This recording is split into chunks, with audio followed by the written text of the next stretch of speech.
Dua orang komplotan bandit terekam CCTV mencuri motor di area parkir sebuah kantor dealer di Jalan Kupang Jaya, Simomulyo, Sukomanunggal, Kota Surabaya, Sabtu, tanggal 30 Oktober tahun 2021, siang.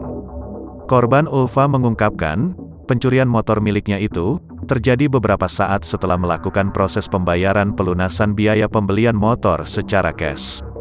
Proses pembayaran pelunasan pembelian motor itu dilakukan di sebuah kantor dealer motor yang berlokasi tepat di sisi kiri toko swalayan tersebut.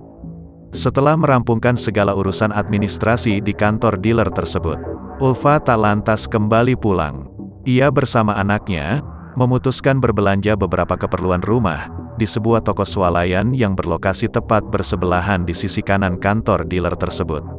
Nahas, sekembalinya ia dari berbelanja di toko swalayan tersebut, Ulfa malah mendapati motornya tidak lagi ada di area parkir semula.